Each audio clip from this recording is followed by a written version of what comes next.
Good Erev Shabbos. I hope you and your family are well. A story is told about a brother and sister who had a very wise and humble grandfather.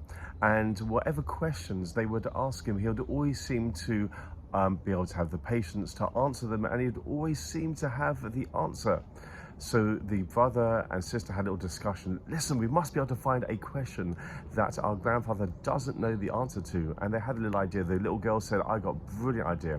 She found in the garden a butterfly and she showed it to her brother and said, listen, we're going to ask our grandfather a question. I'm going to hold the butterfly in my hand and I'm going to ask him the question, is this a butterfly alive or dead? If he tells us it is alive, so I'll just squeeze my hand together and show him that it's dead. And if he says it's dead, then I'll open my hands and then the butterfly will just fly away and he won't be able to get the correct answer. Brilliant, said the brother. And they went to the grandfather and they presented their hand to the grandfather. They said, grandfather, in my hand I've got a butterfly. Is it alive or is it dead? And the grandfather said to him, the answer, my dear, is in your hands. The answer is in our hands. This week we're going to be very busy with the concept of Teshuva. Teshuva means repentance. There's also another translation. Teshuva means to return, which means return to the true essence of what we are. But there's another translation for the word Teshuva, which is the idea of answer. In Hebrew, you have a she'elah, a question, and you have the teshuva, which is the answer. So if teshuva is the answer, what is the question?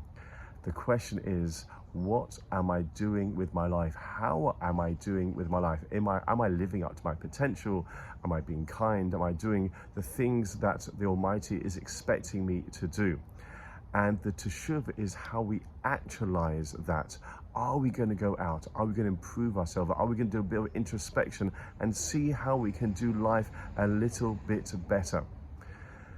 So as we come to Rosh Hashanah, the new year, this next week it's going to be, we need to start working on the concept of teshuva, asking ourselves the question, what am I doing in life? How am I doing my life? Can I improve myself even a little bit more? And as we learn from the story, the answer is in our hands. Wishing you and your family a wonderful, inspiring and restful and contemplative Shabbos. Shabbat Shalom.